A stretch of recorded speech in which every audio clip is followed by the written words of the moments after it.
तो चलिए आज हम डिस्कस करते हैं बड़ा ही इम्पोर्टेंट विषय। उस विषय का नाम है पुत्र द्वारा धन एवं सुख प्राप्ति। तो आज के डेट में अगर देखा जाए तो मानव जीवन को अपना सुख के साथ साथ अपने आने वाला समय के लिए ज़रूरत होता है कि उनका जो नेक्स्ट जनरेशन है उसके लिए भी कुछ विचार ज्योतिष शास्त्र के अकॉर्डिंग करवाना।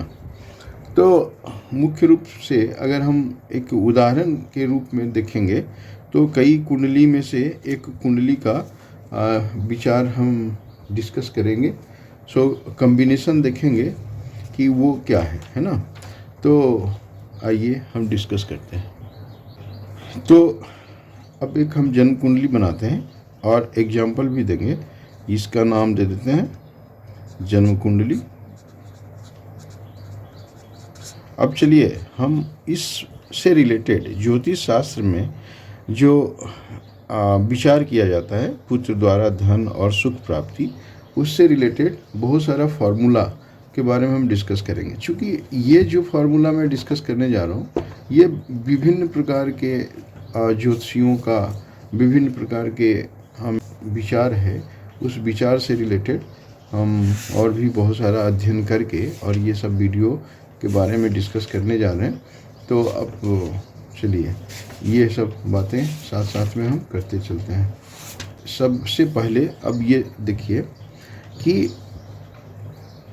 पंचम स्थान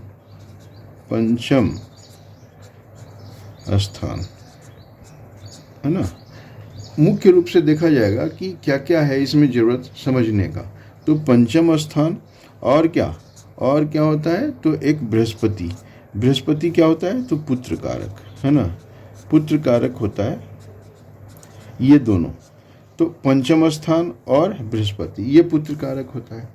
तो जब इन सब का जब द्वितीयश और नवमेश मतलब द्वितीय भाव का स्वामी और नवम भाव का स्वामी, द्वितीयश और नवमेश के जो भी ग्रह हैं उसका पंचम स्थान में या पंचमेश या पुत्र कारक बृहस्पति, इन सब के साथ अगर संबंध होता है तो पुत्र द्वारा भाग्योदय का योग बनता है और लग्नेश का उत्तम होना आवश्यक है। ये विचार भी साथ साथ में हम करते जाएंगे। क्योंकि यदि उत्तम नहीं हो तो जातक भाग्योदय का अधिकारी नहीं हो सकता है। तो अब जातक का लग्नेश भी होना चाहिए अच्छे पोजीशन में। तो ये पहला फार्मूला है। हम कई फार्मूला को डिस्कस करेंगे। तो अब क्या हुआ, ये हुआ कि इस तरह से हम कॉम्बिनेशन देखते हैं। ये पहला फार्मूला अगर हम बताते हैं कि इन सभी में से ये पुत्र कारक है और इनमें से जो मीन्स आपस में रिलेशन होना चाहिए इन सभी घरों का, इन सब का क्या होना चाहिए, तो पंचम स्थान का और बृहस्पति का है ना, इन सब का किसी न किसी तरह से पंचमेश और पंचम स्थान या पंचमेश या बृहस्पति इन सभी से आपस में ये होना चाहिए। अब चलिए दूसरा पॉइंट डिस्कस करते हैं कि यदि द्वितीयश बली हो, है ना, द्वितीयश क्या हो,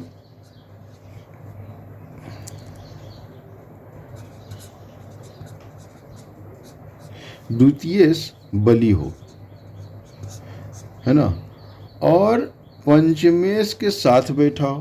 कहाँ बैठा हो, तो ये मान लीजिए पंचमेश के साथ क्या हो, स्थित हो, है ना, बैठा हो। या फिर इसी में अगर हम बात करें कि इसी में दूसरा फार्मूला ये भी हो सकता है कि मान लीजिए यही द्वितीयश और है ना पंचमेश ये है ना, तो इनको क्या है कि जो चार संबंध हम पहले पिछले वीडियो में भी डिस्कस कर रहे हैं कि क्या दृष्टि हो या एक दूसरे का परस्पर संबंध हो या इस तरह से कोई भी एक संबंध बनाता हो और लग्नेश बली हो जातक का। लग्नेश तो वो इस कंडीशन में भी था, तो लग्नेश बली हो, तो लग्नेश का बली होना भी जरूरी होता है। तो जातक का भाग्योदय पुत्र द्वारा होता है। तीसरा कंडीशन क्या है, इस फार्मूला को हम एग्जाम्पल भी देते चलेंगे। कि अगर मान लीजिए पंचमेश है ना, पंचमेश कहाँ हो, तो नवम नाइन्थ में हो, है ना, नवम में हो, और नवमेश है ना, और क्या, तो नवमेश है ना, नाइन्थ भाव का जो स्वामी है नवमेश, ये क्या, तो नवमेश भी उसके साथ हो, है ना। तो हम बात कर रहे हैं कि पंचमेश पंचम भाव का स्वामी नवम में हो और नवमेश उसके साथ बैठा हो, या नवमेश पर उसकी दृष्टि हो, है ना। तो और नवमेश पर दृष्टि की भी बात करते हैं मान लीजिए, है ना। तो इस टाइप का भी योग अगर बनता है तो पुत्र द्वारा धन प्राप्ति योग होता है।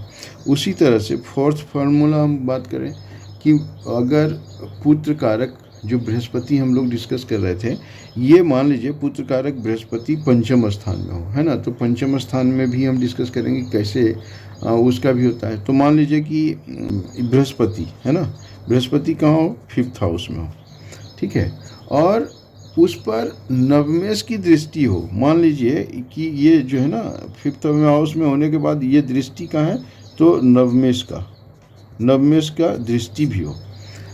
तो ऐसे कंडीशन में भी कि अगर नवमेश का दृष्टि नहीं है, नवमेश का दृष्टि नहीं भी है, तो नवमेश उसके साथ हो, है ना, दोनों कंडीशन हो सकता है।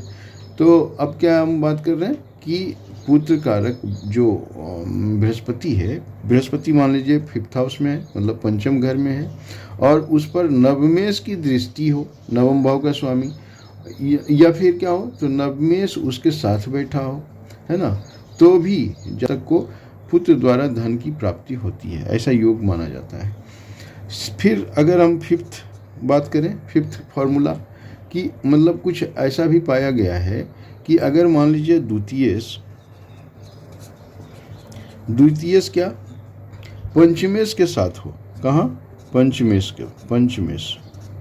पंचम भाव का स्वामी, है ना, के साथ बैठा हो, और बृहस्पति पर लग्न की दृष्टि हो। अब ये जो है ना बृहस्पति क्या कर रहा हो, तो मान लीजिए बृहस्पति कहाँ हो, लग्न की पर दृष्टि हो, तो अगर दृष्टि भी कर रहा हो तो ऐसा भी कम्बिनेशन बनता है, तो भी पुत्र द्वारा भाग्योदय का योग बनता है। उसी तरह से सिक्स्थ फार्मूला की बात करें कि यदि जो बृहस्पति है ना, बृहस्पति है जो जिसको कि हम बोलते हैं कि पुत्राधिपति, है ना, बृहस्पति, या फिर पंचमेश नवम में होकर, मान लीजिए ये बृहस्पति हो या फिर पंचमेश, है ना, ये दोनों के लिए हम बात कर रहे हैं कि ये तो ये हो या ये हो, तो इन दोनों का बृहस्पति या फिर पंचमेश नवम में हो, कहाँ हो, तो 9th भाव में हो, 9th भाव में हो, और क्या, नवमेश से युक्त होकर मान लीजिए 9th भाव में है, और नवमेश से युक्त माने उसके साथ होकर या फिर नवमेश पंचमस्थ हो, तो भी पुत्र के से भाग्य की उन्नति होती, मतलब पुत्र से भाग्य की उन्नति होती दिखती है।